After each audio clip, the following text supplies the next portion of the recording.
Bismillahirrahmanirrahim.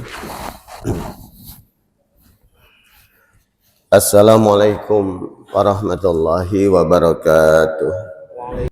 Innal hamdalillah nahmaduhu wa nasta'inuhu wa nastaghfiruh wa na'udzu billahi min syururi anfusina wa min sayyiati a'malina. May yahdihillahu fala mudilla lahu wa may yudlilhu fala hadiyalah. Asyhadu an la ilaha illallah wahdahu la syarikalah wa asyhadu anna Muhammadan abduhu wa rasuluhu alladzi la nabiyya ba'dah. Faqad qala Allah ta'ala fil Qur'anil Karim, a'udzu billahi minasy syaithanir rajim. Ya ayyuhalladzina amanu taqullaha haqqa tuqatih wa la tamutunna illa wa antum muslimun. Shadaqallahul adzim wa shadaqa rasulunal karim wa nahnu minasy syahidin. Hadirin dan hadirah, bapak-bapak yang dirahmati Allah. Pertama, saya ucapkan taqabbalallahu minna wa minkum siyamana wa siyamakum minal aidin wal faizin. Semoga Allah Subhanahu wa taala menerima amal ibadah kita sepanjang Ramadan kemarin, karena insyaallah hari ini kita masuk pekan pertama Pak ya, insyaallah ya. Kalau yang bukannya hari Jumat berarti ini udah masuk pekan kedua. Tapi kalau yang bukannya kemarin Sabtu, alhamdulillah ini masuk pekan pertama, bukan pekan kedua. Semoga bapak-bapak semua insyaallah diterima amal ibadahnya, disehatkan lahir dan batinnya. Amin ya rabbal alamin. Dan semoga pagi hari ini juga bapak-bapak semua insyaallah dalam keadaan lapang hati Pak ya. Amin. Amin. Ya, kenapa? Karena pagi hari ini insyaallah kita akan memulai setelah sholat subuh ini kajian yang cukup, sebenarnya kalau dilihat dari aspek kajiannya, kajian hadis ini termasuk kajian yang cukup menyita pikiran Pak. Jadi memang harus serius seperti harusnya begitu Pak ya. Walaupun saya sangat memahami tidak semua kita mampu menangkap sebuah narasi ini sampai 1 jam Pak ya, sampai jam 6 insyaallah. Karena biasanya kemampuan kita menangkap sesuatu itu 15 menit pertama itu masih hebat ya. Begitu udah setengah jam udah kolaps Pak. Nah, bapak-bapak yang dirahmati Allah, kita bersyukur alhamdulillah dengan izin Allah Subhanahu wa taala pagi hari ini saya diberikan kesempatan kembali untuk melanjutkan kajian subuh kita di Sabtu keempat, yaitu kajian tentang hadis ya. Nah, kajian hadis ini Bapak Ibu ya, kenapa disebut cukup berat? Karena memang ada 2 aspek pendekatan ya, metodologinya. Yang pertama dari aspek riwayat, yang kedua dari aspek diroyah. Maka ada istilah riwayatul hadis dan diroyatul hadis ya. Saya kurang tahu persis nih bapak-bapak selama ini mendekati hadis itu dari aspek yang mana Pak? Riwayatnya apa diroyahnya? Halo? Yang mana Pak? Riwayatnya apa diroyahnya? Nah, dua-duanya Pak ya, insyaallah ya. Nah, baik bapak-bapak yang dirahmati Allah, untuk menyampaikan kajian ini saya insyaallah akan menyampaikan kajian hadis yang sederhana ya, yaitu hadis arba'innya Imam An-Nawawi ya. Kita akan mulai coba, walaupun nanti pendekatannya tentu tidak sekedar diroyahnya, tapi saya mengkombinasikan antara unsur riwayat dengan diroyah. Pertanyaannya adalah, kalau riwayat itu apanya, diroyah itu apanya? Nah, bapak-bapak yang dirahmati Allah, kalau kita bicara riwayat itu fokus utamanya adalah teksnya, kutipan teksnya. Tapi kalau diroyah itu validasinya. Ya, karena kalau riwayat itu kata rawa yarwi riwayah. Gitu Pak ya.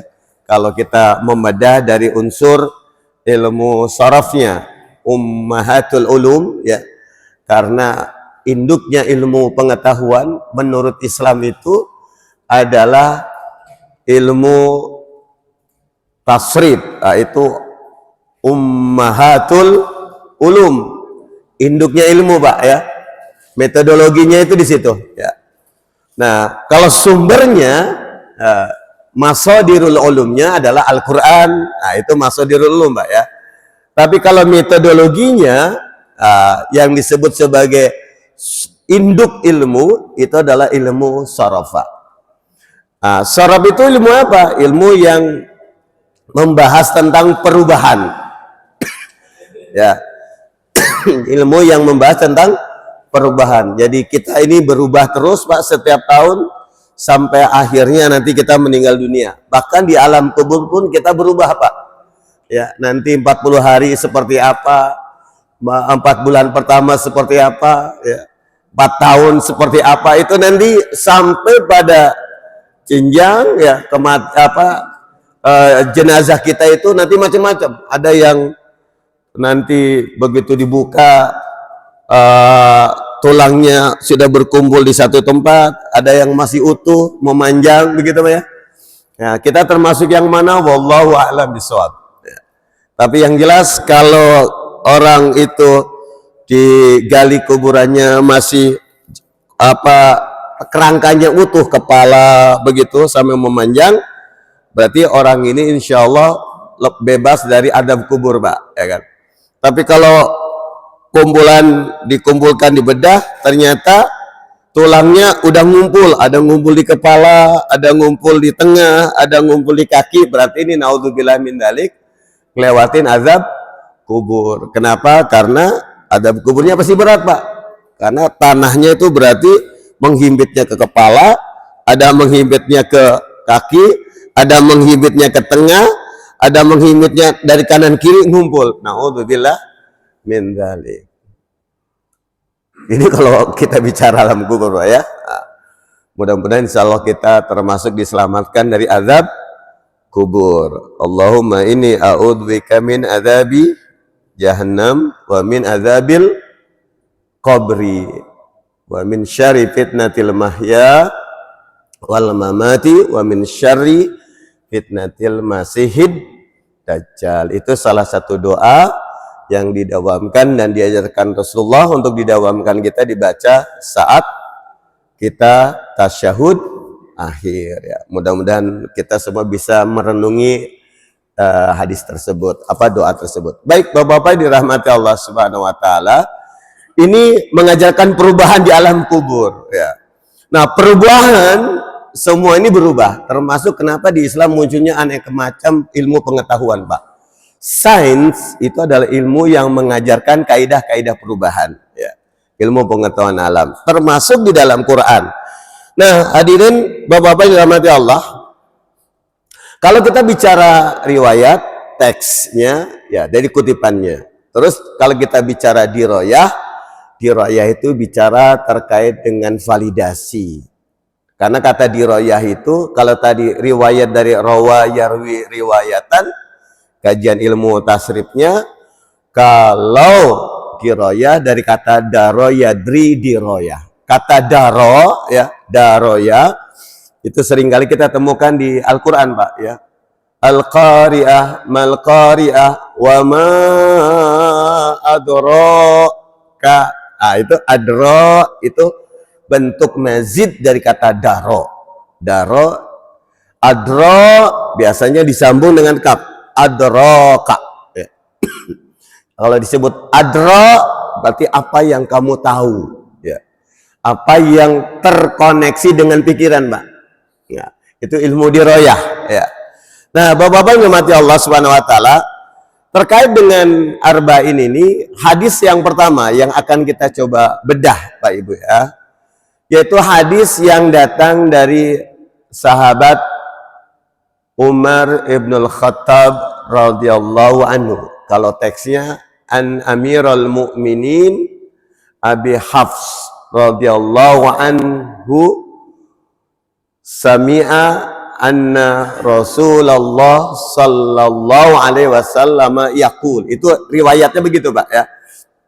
Jadi an Amirul Mukminin, dari Amirul Mukminin. Amirul Mukminin itu berarti orang yang diberikan kewenangan, yang dititipi amanat oleh masyarakat, oleh ahlul hal ya. Ada hali wal aqdi kalau istilah di Islam itu, menurut orang-orang yang memiliki kemampuan mengurai dan menggabungkan masalah ya, pemikirlah, cendekiawan yang tidak dilihat cuman aspek intelektualnya tapi aspek spiritualnya, ahlul halli wal aqdi istilahnya, itu mempercayakan sebuah amanat memerintah masyarakat, maka disebut Amirul Mukminin ya. Jadi bukan berdasarkan penunjukan pribadi atau orang yang dianggap bermasalah. An Amirul Mukminin, dari Amirul Mukminin, dari orang yang diberikan kewenangan untuk mengurus urusannya orang beriman. Siapa? Abi Hafs, Umar ibnul Khattab radhiyallahu anhu, yaitu digelar juga sebutannya Abu Hafs karena beliau punya putri bernama Hafsah yang kemudian dinikahi oleh Rasulullah sallallahu alaihi wa alihi wasallam. Berarti Umar ibn Khattab radhiyallahu anhu ini adalah mertuanya Rasulullah sallallahu alaihi wasallam ya. Cukup bangga lah Pak ya, jadi mertuanya Rasul ya. Kenapa? Ya punya menantunya Nabi Pak kan. Kalau punya menantunya Nabi ya ada dalam tanda kutip lah, sandaran syafaatnya lebih mudah Pak. Kenapa? Karena orang nanti dibangkitkan kan, dia akan mencari wasilah yang bisa memudahkan dapat syafaat. Banyak wasilah, tentu tidak hanya koneksitas pengenalan dengan orang per orang, tapi juga tentu koneksitas dengan amal ibadah sendiri, dan tentu yang mengkoneksikan adalah amal ibadahnya. Kalau amal ibadah kita memadai ya insya Allah kita tidak khawatir ya siapa yang akan bantu kita ya, karena kita sudah punya amal sendiri. Tinggal masalahnya amal kita itu seperti apa. Nah, disebut Abi Hafs Umar ibn Khattab radhiyallahu anhu. Kemudian apa? Qala sami'tu Rasulullah. Umar berkata, saya pernah mendengar Rasulullah sallallahu alaihi wasallam yaqul, bersabda. Nah, jadi hadis ini dari aspek riwayat adalah hadis yang disampaikan berdasarkan ucapan Rasulullah yang didengar ya. Jadi bisa jadi misalkan seperti ini Pak. Nah, ini kemampuan orang mendengar nggak sama Pak ya. Jadi saya ngomong misalkan, pasti kalau saya minta satu persatu, Bapak apa yang didapat dari yang saya sampaikan seperti apa? Saya sangat yakin ya. Ini hampir 40 lebih orang di sini itu akan bisa menyampaikan ulang tuh berbeda-beda Pak. Ya. An Amirul Mukminin Umar ibn Abi Hafs Umar ibn Khattab radhiyallahu anhu qol sami'tu Rasulullah sallallahu alaihi wasallam yaqul, misalkan begitu mengulang. Itu pasti nggak semuanya sama Pak. Nah, kenapa? Ini termasuk dikaitkan dengan kemampuan kita menangkap sesuatu. Nah, kita lanjutkan. Apa yang dikatakan? Rasulullah sallallahu alaihi wasallam bersabda, "Innamal a'malu binniyat." Panjang ya. Innamal a'malu binniyat. Ini teks hadisnya, atau kalau dalam ilmu mustalah hadis ini disebut matannya Pak. Matan itu adalah isi dari sebuah hadis, itu apa? Itu matan ya. Innamal a'malu binniyat wa innama likulli mri'in ma nawa. Jadi dua kali ada kalimat Rasulullah mengucapkan dengan adatul hasr. sebuah kata yang menunjukkan pengkhususan. Innamal a'malu binniyat. Bisa diterjemahkan amal itu hanyalah tergantung dengan niatnya. Tapi ada juga menerjemahkan sesungguhnya. Innama tetap diartikan inna, sesungguhnya ma apapun. Ada yang dipisah cara menerjemahkannya Pak ya. Innamal a'malu binniyat. Sesungguhnya setiap amalan-amalan itu tergantung dengan niat-niatnya. Jadi penerjemahannya dua, menggunakan amal, perbuatan-perbuatan atau amal-amal. Kenapa? Karena Rasulullah SAW menyampaikannya dalam bahasa jamak, a'mal. Kalau satu perbuatan amalun, kalau banyak a'mal. Ya, ini namanya jamak taksir. Ya, sigatnya adalah af'al. Ya, fi'lun, af'al begitu. Fa'lun, kalau amalun, fa'alun, af'al begitu, itu sighah atau bentuknya. Nah, jadi perbuatan, jadi bukan satu perbuatan, Mbak. Bin niyat, an-niyat, ya-nya panjang, pakai ya ta maftuhah. Ya. Bin niyat, bukan bin niyah. Ya. Kalau bin niyah, taknya tamarbutah, itu menunjukkan satu niat. Tapi kalau bin niat, tergantung niat-niatnya. Nah ini teksnya ini menarik Pak ya. Karena nanti akan kita lihat dari aspek riwayat dan dirayahnya ini nanti berbeda maknanya Pak. Ada innamal a'malu bin niat, ada innamal a'malu bin niat. Ya, itu beda Pak ya. Nah, kalau Imam Bukhari dalam kitab Sahih Bukhari itu menulisnya, yang ditulis nih adalah bin niyat, panjang, pakai ta maftuha, tak yang terbuka yang menunjukkan jamak. Nama jamaknya jama' muannas salim. Kenapa? Karena pakai ta Pak, menunjukkan perempuan atau dianggap feminim begitu. Tapi kalau bin niyat itu mufradah, tunggal. Kalau bin niyat itu jamak. Bin niyat tunggal mufradah, ini nanti yang dikutip oleh Imam Muslim rahimahullah. Jadi Imam Muslim dengan Imam Bukhari menulis hadis ini berbeda Pak. Yang satu menggunakan jamak, yang satu lagi menggunakan mufradah, ya, tunggal. Kemudian apa? Wa innama likulli imri'in, dan sesungguhnya setiap imri'in. Imri'in urusan itu manawa, tergantung apapun yang menjadi niatnya. Nah, nawa menjadi fi'il madhi, apa yang telah diniatkannya. Faman kanat hijratuhu ilallah, maka siapapun yang hijrahnya kepada Allah wa rasulihi, dan rasulnya yaitu Nabiullah Muhammad sallallahu alaihi wasallam, fa hijratuhu ilallahi wa rasulihi, maka hijrahnya berarti kepada Allah dan kepada Rasul. Ini yang penjelasan pertama tentang hijrah. Yang kedua, wa man kanat hijratuhu lidunya, siapapun orang yang hijrahnya untuk dunia, yusibuha, dia akan mendapatkannya. Kemudian yang ketiga, awimra'atin, kalau hijrahnya diniatkan untuk mendapatkan perempuan, maka Rasul mengatakan yankihuha, niscaya dia akan menikahinya. Fahijratuhu, ini terakhir kalimat penutupnya, fahijratuhu ila mahajara ilahi. Hijrah itu semuanya tergantung pada apa yang dia tinggalkan menuju kepadanya. Hajar. Jadi dari kata hajar pakai alif panjang. Nah, Bapak-bapak yang dirahmati Allah Subhanahu wa taala, hadis ini menjadi hadis yang pertama dikutip oleh Imam An-Nawawi dalam kitabnya arba'in.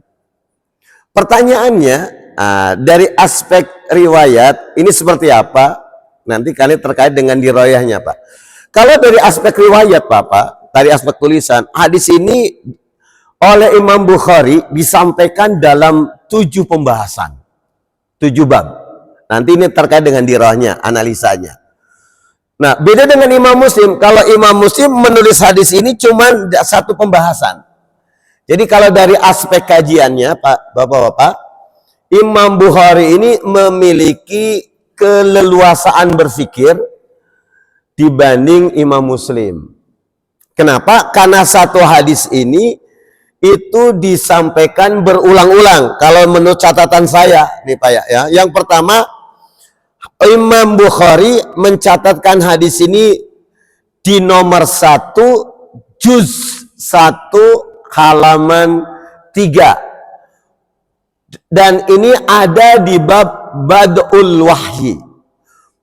Hadis ini dijadikan oleh Imam Bukhari sebagai hadis yang membahas dasar pembahasan tentang wahyu yang pertama kali turun. Kalau kita bicara ini terkait dengan masalah wahyu, berarti ini mendudukan hadis ini adalah penjelas tentang salah satu tafsir dari surat Al-Alaq, Iqra, ya, karena di situ bicara wahyu pertama, Pak, ya. Nah, ini yang pertama. Yang kedua, hadis ini ditulis juga di hadis nomor 52 dalam bab Maja'a innamal a'malu binniyah. Nah, ini di hadis nomor 1 Imam Bukhari menulisnya binniyat jamak, ya. Tapi di nomor 52 Imam Bukhari menulisnya binniyati. Jadi ada 2. Imam Bukhari mengutip hadis ini 2 pendekatan, Pak ya. Binniyat sama binniyati. Tapi nanti Imam Muslim cenderung kepada binniyati. Makanya kenapa hadis ini seringkali kalau bapak-bapak belajar hadis itu sudah ada riwayatnya muttafaqun alaihi, disepakati oleh Bukhari dan Muslim. Teks yang mana yang disepakati? Karena tidak semua teks disepakati. Yang tidak disepakati adalah binniyat. Sampai sini, binniyat. Enggak disepakati, Pak ya. Nah, tapi kalau binniyati disepakati. Nah, hadis ini dijadikan pembahasan tentang dasar sesuatu amalan. Nah, ini yang kedua. Yang ketiga, hadis ini oleh Imam Bukhari ditulis di nomor 2344. Ini ada di juz ke-8 halaman 454 dalam pembahasan al-khata' wan nisyan fil itaqah. Dimasukkan dalam pembahasan salah dan lupa dalam hal pembebasan. Nah, ini masuk ke dalam perilaku yang berbeda, mengerjakannya A, ya, padahal niatnya bukan A, maksudnya begitu, Pak. Al-khata' itu salah, wan nisyan lupa, ya, fil itaqah dalam hal pembebasan. Jadi maksudnya bukan membebaskan, tapi kok jadinya membebaskan budak misalkan. Ini terkait dengan masalah perbudakan. Yang keempat, hadis ini juga ditulis oleh Imam Bukhari di hadis nomor 3609, Pak. Beliau memasukkan hadis ini dalam bab hijratun Nabi Sallallahu Alaihi Wasallam. Hadis ini dihubungkan dengan masalah hijrah. Nah, kalau dari bab pertama tentang permulaan wahyu, bab terkait dengan innamal a'malu binniyat, yang kedua tadi tentang niat sebuah amalan, yang ketiga tentang lupa dan salah, yang keempat tentang hijrah. Kira-kira, Pak, dari 4 pembahasan ini untuk kita hari ini cocoknya yang mana, Pak?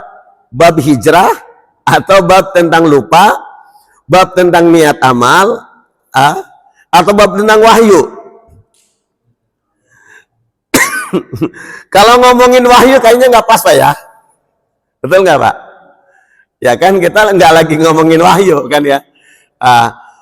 Tapi ini menunjukkan, saya katakan, keleluasan berpikir, Pak. Ya. Kemudian, dan ternyata nggak cukup, Pak. Ya. Ditulis berikutnya di nomor 5, ada di hadis 4682. Ini di kitabnya juz ke-16 halaman 4. Man hajara au amalin khairan litazwid. Jadi bab tentang niat ya hijrah karena pengen nikah. Ya, jadi boleh nggak hijrah karena pengen nikah? Kalau menurut hadis ini boleh aja sebenarnya. Karena apa? Nikah kan ibadah, Pak. Ya kan? Betul nggak? Orang kalau nggak nikah, deketin perempuan, zina, berdosa. Jadi kalau orang niat hijrah atau melakukan sesuatu perbuatan karena ingin mendapatkan wanita yang dihalalkan, itu termasuk ibadah. Jadi apakah salah? Nggak salah. Oh, ente mah ngaji cuman buat pengen dapat makanannya doang misalkan. Pak, makanan mubah nggak? Mubah. Ya, tapi kalau bapak nggak bisa makan kecuali di itu dalam rangka tolabul fadilah, mencari rezeki, maka bisa jadi datangnya bapak walaupun niatnya cuma dapat makanan, Pak, karena dia nggak bisa makan kecuali lewat ini sarapan, maka jadi jihad loh, Pak. Jadi kita nggak bisa nyalain orang datang, lo ngajinya mau ngapain? Dia mau ngaji cuma dapat makanan doang nyarinya. Nah, jadi saya niat utamanya ngaji mau cari makanan, yang lainnya mau bonus. Atau dibalik, Pak. Ngajinya mau dapat ilmu, makanannya bonus. Kira-kira yang bagus yang mana, Pak? Halo? Mau cari yang mana, Pak? Dua-duanya nggak salah, Pak. Dua-duanya nggak salah. Kayak Rasulullah hijrah karena pengen menikahi. Nikah itu ibadah. Kalau nggak nikah, mendekati wanita, zina, dosa. Nah, makan ini awalnya mubah. Kalau bapak nggak bisa makan, dengan makan ini bapak jadi bisa berenergi, ya, karena cari nafkah itu kan kewajiban. Ya, maka makannya ini mendapatkan makanannya biar dapat makanan. Kan kalau begini makanannya jadi halal, Pak, kan? Kalau ngambil uang kan belum tentu kan. Makanya selesaikan dulu, karena makanan ini diniatkan buat yang ngaji. Maka walaupun niatnya pengen dapat makanan, niat utamanya, sisanya bonus, tetap harus selesaikan dulu, Pak. Jangan tengah jalan bapak ambil makanan lalu pulang, itu nggak benar itu. Karena niatnya makanannya buat apa, Pak? Buat ngaji.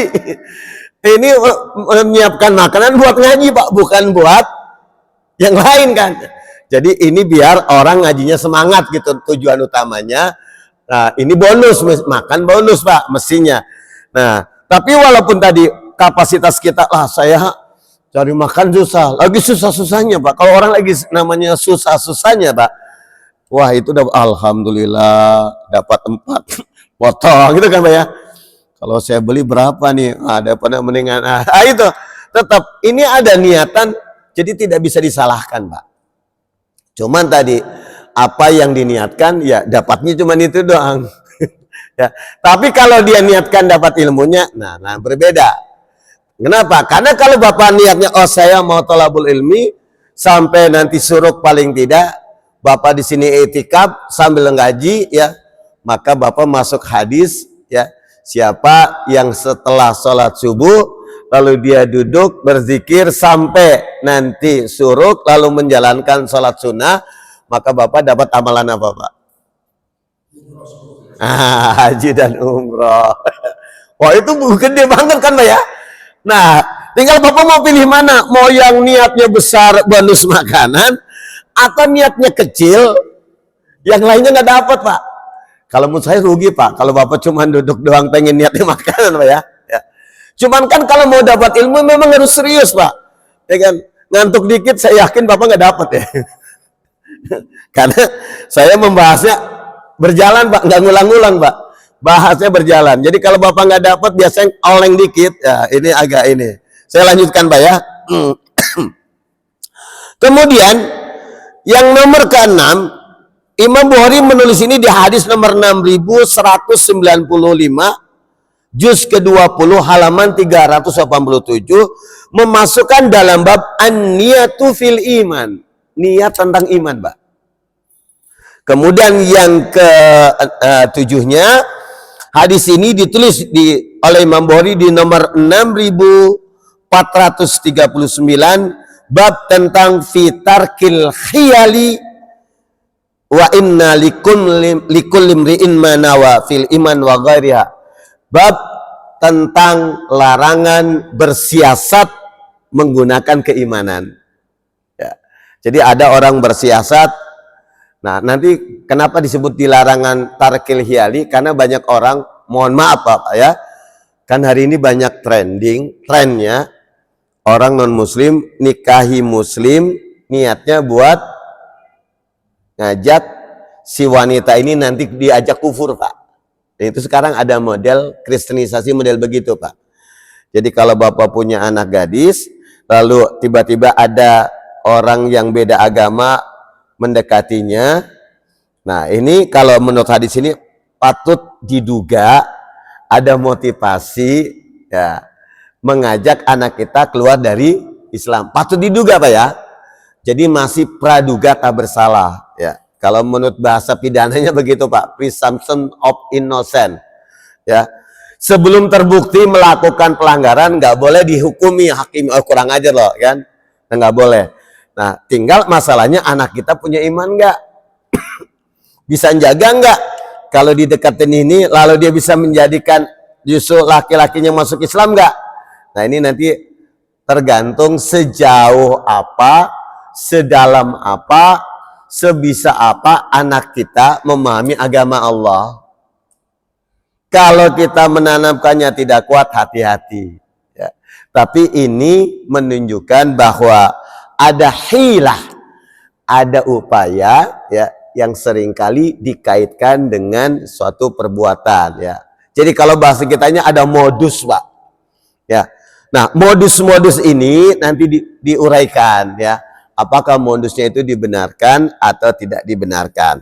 Nah, Bapak-bapak yang dirahmati Allah Subhanahu wa taala, ini yang saya maksudkan bahwa satu teks hadis dengan dua pola tadi biniat dengan biniat itu ternyata oleh Imam Bukhari diletakkan dalam satu pembahasan yang sangat luas sekali ya.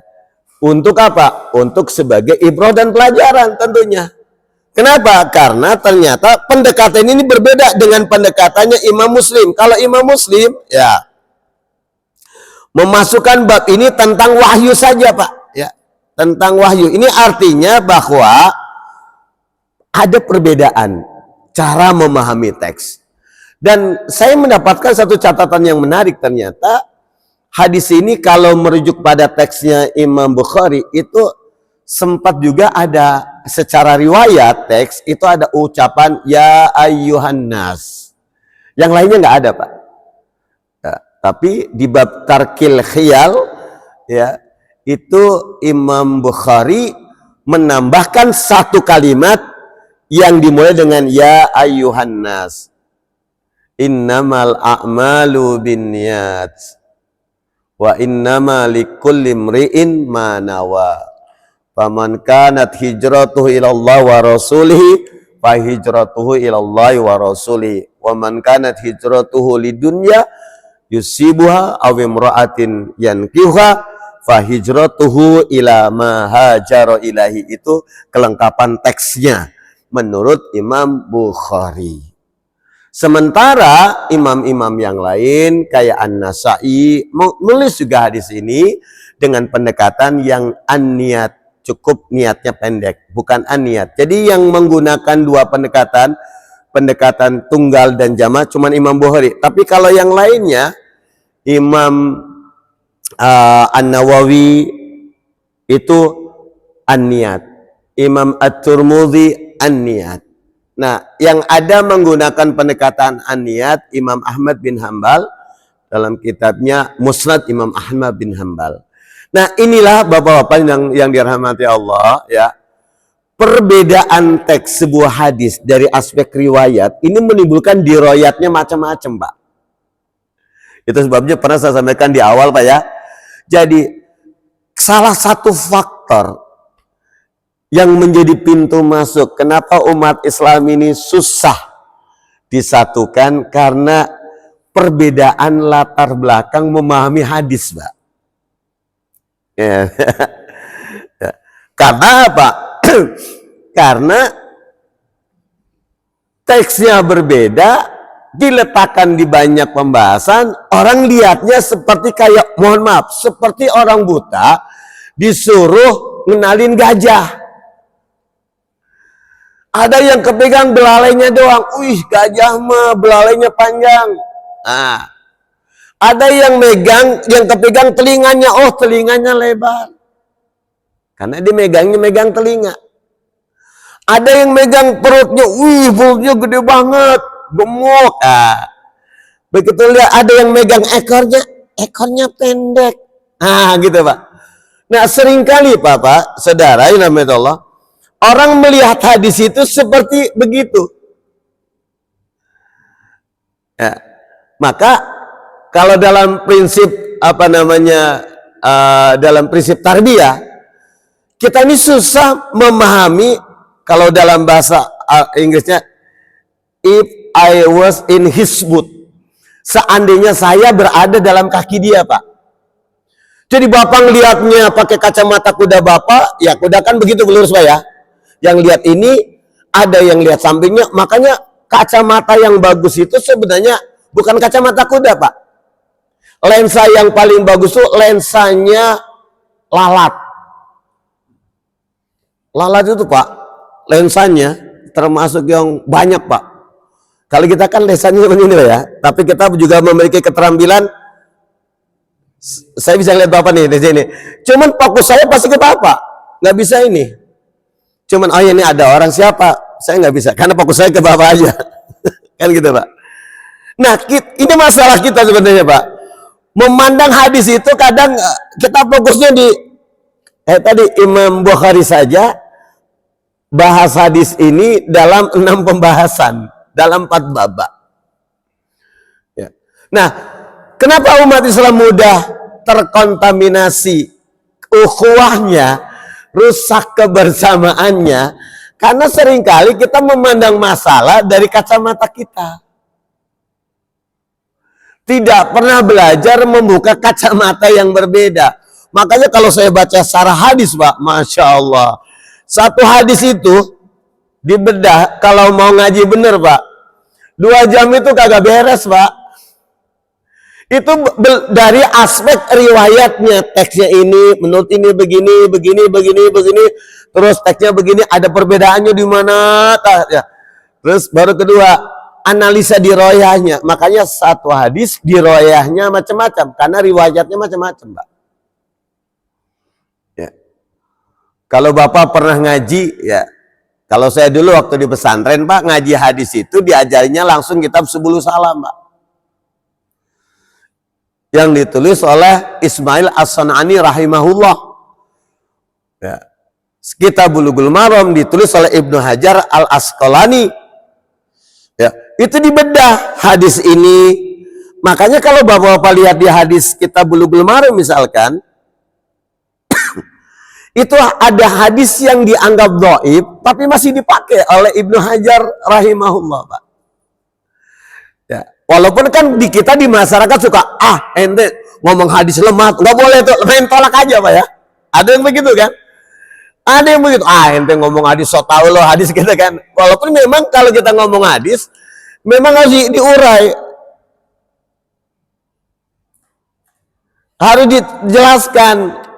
Karena diroyah nanti analisanya itu akan melahirkan perbedaan. Inilah yang kemudian memunculkan isu madzahib, yang isu tentang ikhtilaful madzahib, yang menjadikan kenapa ada perbedaan cara pandang. Namanya mazhab itu kan cara pandang, Pak.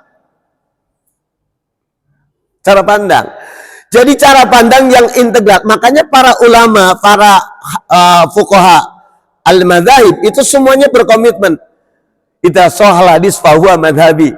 Pokoknya ente boleh berpendapat apa, tapi kalau ente mendapatkan hadis yang lebih sahih itu adalah mazhabku juga. Itu semua ulama sepakat, Pak. Mazhab yang 4 itu begitu. Cuman terkadang kitanya justru yang ngaji mengabaikan pandangan beliau, begitu loh Pak. Jadi jangan salahkan imam madzhabnya.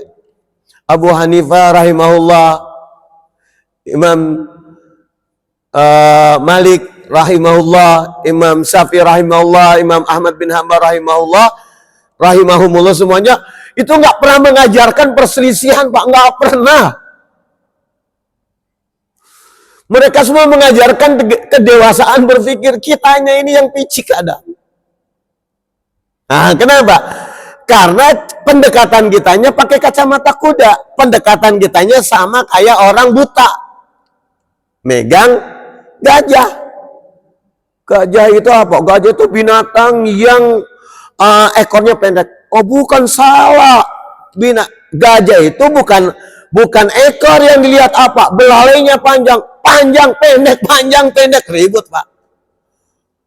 Gara-gara ngurusin panjang dan pendek, padahal dua-duanya benar. Dari aspek ekor pendek, dari aspek belalai panjang. Panjangnya belalai lebih panjang daripada pendeknya ekornya. Jadi dua-duanya benar Pak. Tapi kalau kita mau melihat gajah secara utuh, ya nggak cukup cuma lihat ekor, nggak cukup cuma lihat belalai, harus dilihat juga apanya Pak. Ada taringnya, bukan taring, apa namanya Pak? Gadingnya, ya kan? Tidak cukup dilihat juga tentang berat gedenya, ya kan? Karena kalau dilihat ekornya, wah, gajah ini nggak bisa muat 2 orang nih, karena lihat ekornya pendek Pak. Bayangannya kalau ekor pendek binatangnya kecil gitu kan. Ya kan dibebaninya ternyata gajah itu yang dipakai oleh Abraha Pak ya. Gajah Abraha itu kan gajah yang bebannya aja sudah beratnya udah hampir 1 ton Pak bisa. Nah kalau dia bawa beban berat bisa 2-3, bahkan ada rumah-rumahan dibawain Pak. Tapi kalau bayangan cuma ekor pendek ya boro-boro ini menyimpan 1 orang kan. Nah sama, kalau Bapak pernah baca riwayat terkait dengan Luqmanul Hakim. Luqmanul Hakim itu kan pernah ngasih contoh ke didik anaknya, ngajarin tentang pandangan orang Pak. Gimana caranya? Dia bawa keledai Pak. Keledai dibawa dituntun berdua nih. Terus kata orang, ini orang dua-duanya bego ya. Masa bawa keledai gede gitu nggak dinaikin, pakai otak doang aja ya Pak.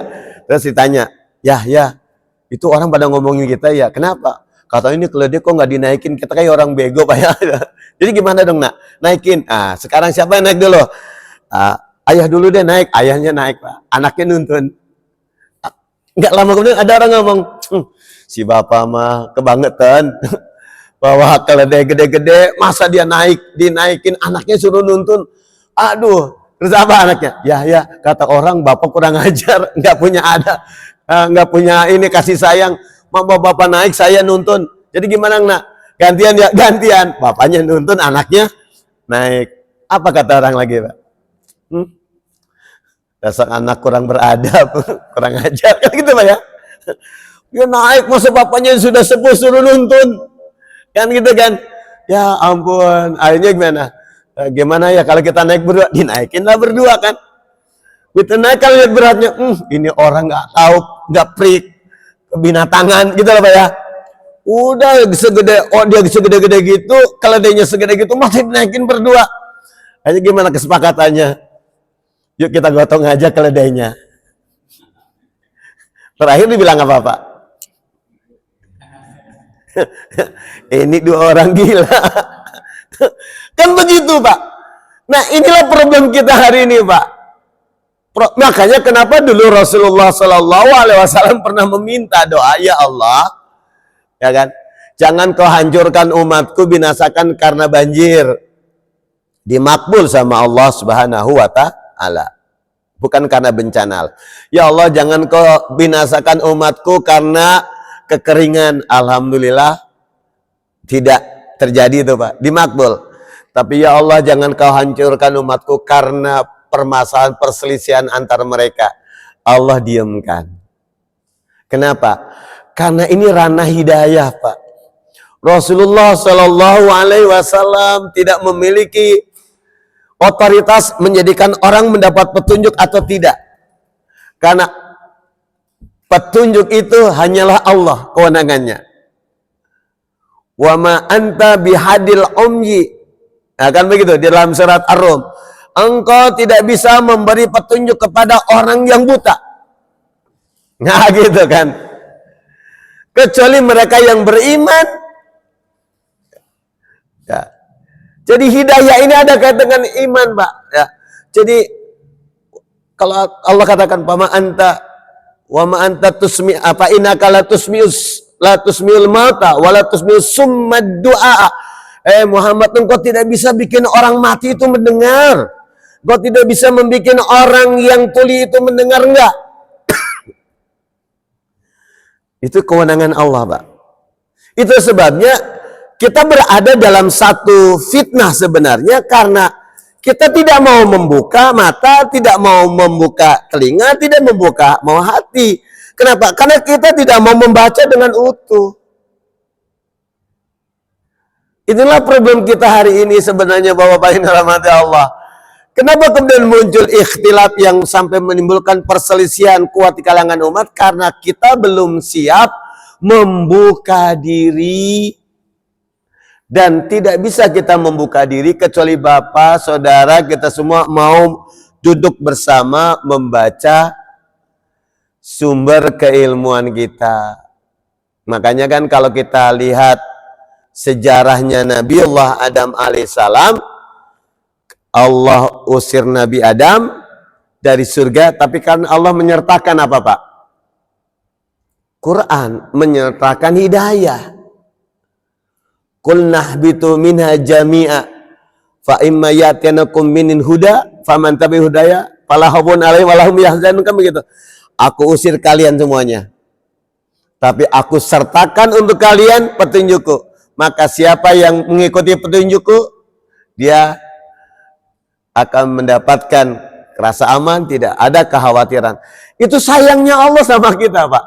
Problemnya adalah hudan ini, petunjuk ini nggak pernah kita ambil, nggak pernah kita baca dengan baik. Sama ketika Rasulullah SAW dalam hadis Tirmidzi mengatakan, taraktu fikum amrayni fa in tamassaktum bihima falan tadilu abadan, kitabullah wa sunnati rasul.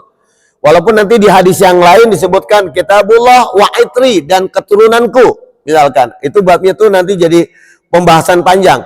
Tapi yang jelas Rasulullah mengatakan, kalau kamu berpegang teguh pada duanya, maka kamu tidak akan pernah tersesat di jalan hidupmu. Jadi kalau hari ini hadirin Bapak-Bapak yang dirahmati Allah, banyak umat yang tersesat. Bukan karena tidak adanya hidayah, tapi karena belum adanya keterbukaan diri mau mengambil hidayah itu seperti apa. Kenapa? Karena jalan hidayah ini bukan jalan yang nyaman, Pak, tapi jalan yang hanya bisa dipertahankan dengan istiqomah. Makanya kita mintanya ihdinas siratal mustaqim. Sirat itu bukan jalan lurus, Pak. Jalan yang bergelombang. Makanya di salah satu hadis Bukhari menyebutkan, Rasulullah itu menggambarkan yang namanya jalan itu seperti muteran, Pak. Nah, setiap jalan ini nanti kanan kirinya akan terbuka pintu, jendela yang menawarkan hal-hal yang menarik.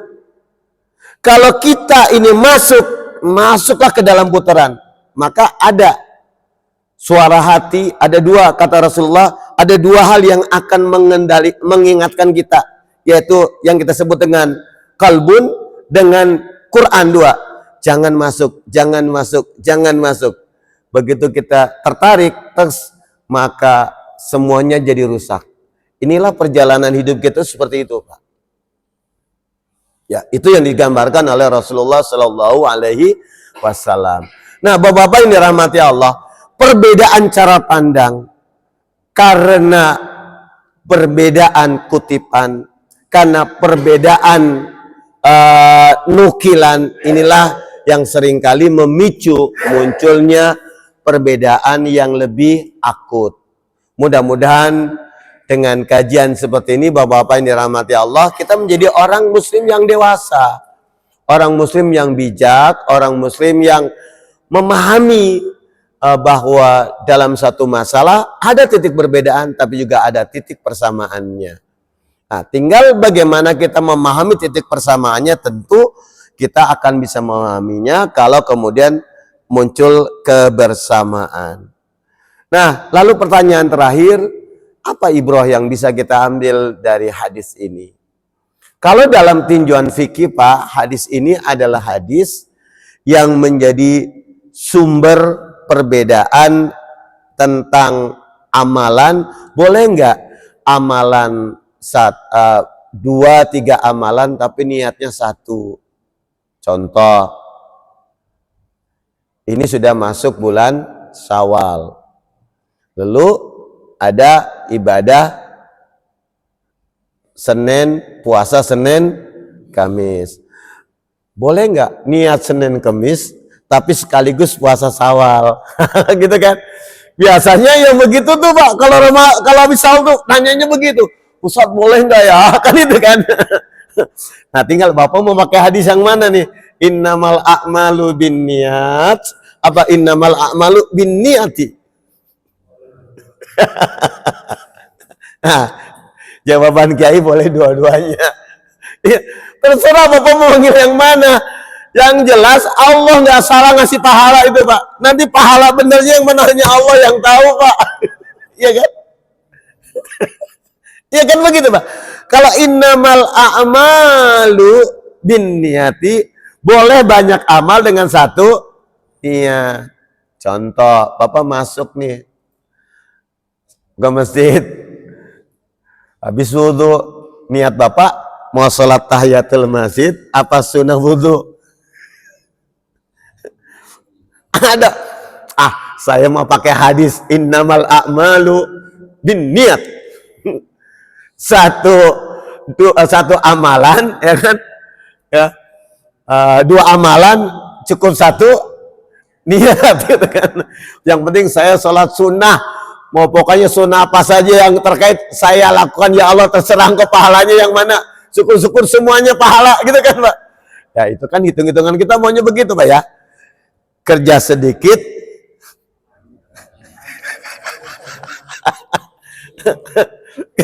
maunya kerja dikit gede. Ya gitu, Pak ya, betul nggak, Pak?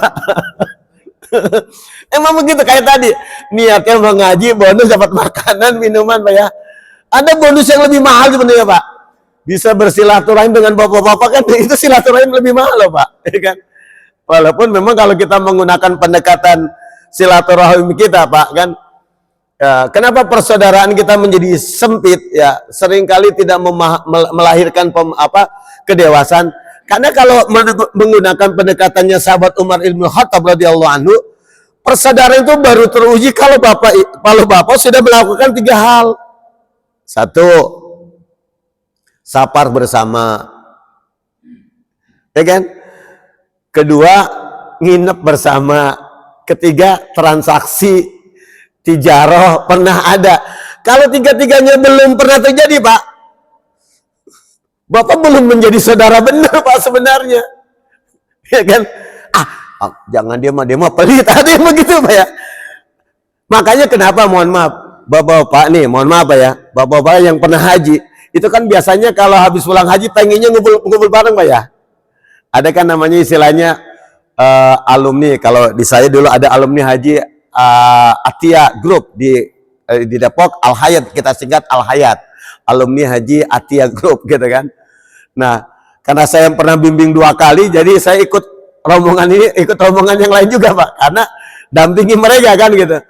Nah, itu kenapa? Karena ketika kita bisa tahu dalam perjalanan haji kita bareng-bareng, terus satu kamar bareng, itu biasanya udah kayak saudara, Pak. Karena kita tidur bareng di kamar itu, ketika mau makan nyari bareng, gitu kan, Pak ya, ke masjid bareng-bareng, gitu kan. Bagi yang bawanya nggak sama istrinya, Pak, biasanya begitu, Pak. Tapi kalau bawanya sama istrinya, biasanya sibuknya sama istrinya. Makanya banyak kejadian begitu orang haji bareng sama istrinya, pulang haji ribut Pak, ribut beneran. Itu kejadian. Itu kejadian dulu rombongan saya di Atia 2009 itu ada Pak. Pulang haji cerai Pak. Saya nggak habis pikir pulang haji cerai. Jadi rupanya selama haji itu ribut aja, ada aja masalah. Si bapak ditungguin begini. Masya Allah, Allah perlihatkan itu. Padahal kan situ bayar haji, saya yang bayarin kata suaminya. Tapi justru ketika haji jadi klimaks Pak. Ditungguin nggak ada tanggal kelihatan, di mana ya? Wah marah. Ya, kalau marahnya di depan orang lain kan kesinggung juga suami Pak kan. Nah ada yang begitu. Emang unik Pak. Ya, Bapak-bapak yang mati Allah, silaturahim kayak begini kan kita duduk bareng. Kan kadang ada juga ngeselin. Itu ada kalau ngaji ada dia mah biasanya pesek. Ada yang begitu Pak. Qadarullah masa hafal ya.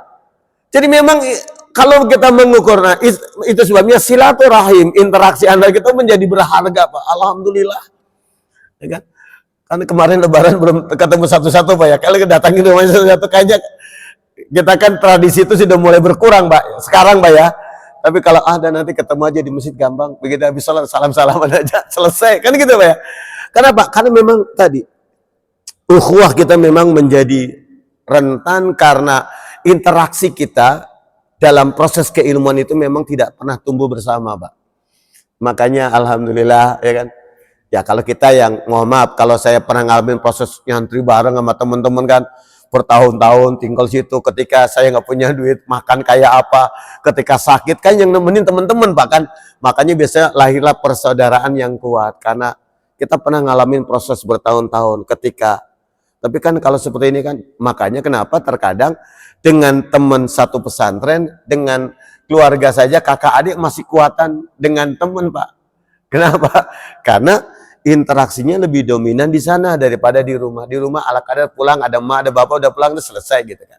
Nah, bapak-bapak yang dalam hati Allah Subhanahu wa taala, jadi ini kajian ini ya kembali kalau dari aspek diroyahnya bisa memunculkan pemahaman tadi niat ke masjid belum sholat sunnah syukur wudhu tahiyatul masjid itu kan semua sholat tambahan Mbak ya.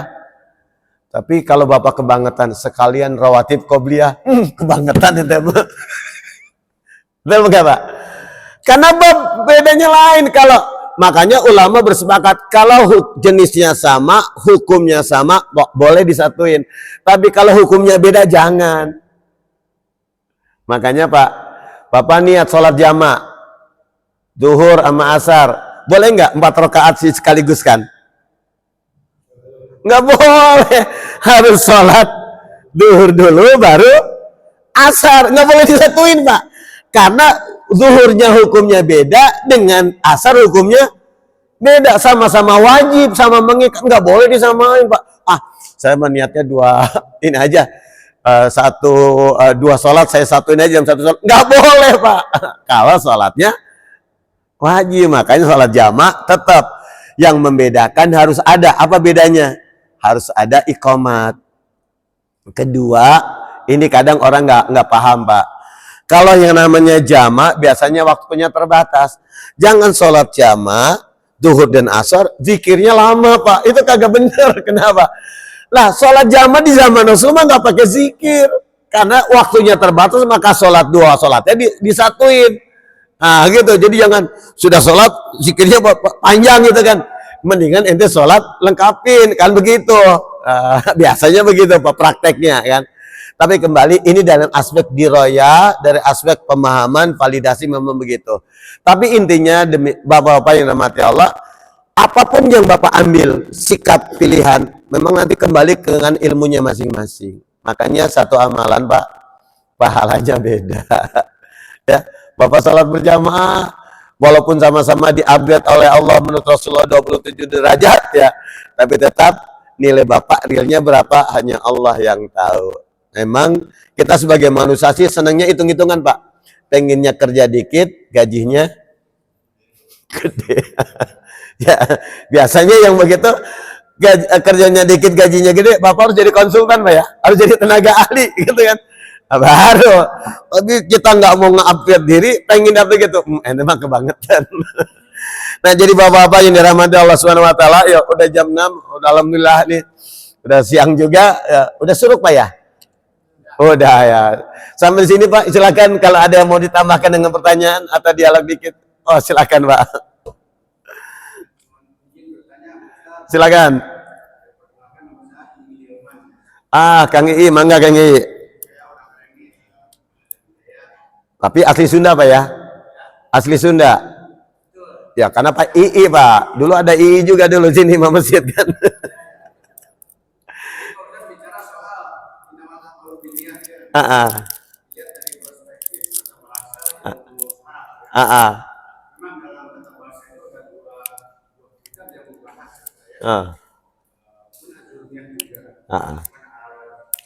Curmiyah, Alfiyah.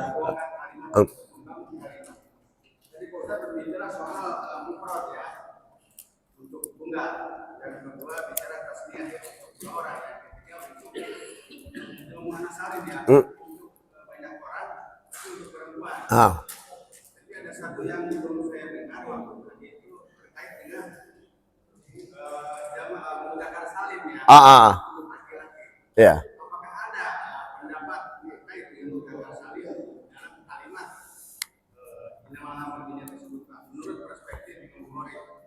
Oke, terima kasih banyak Pak. Wah, ini ngajinya jurmiyah Pak. Sama. Jadi pertanyaannya begitu.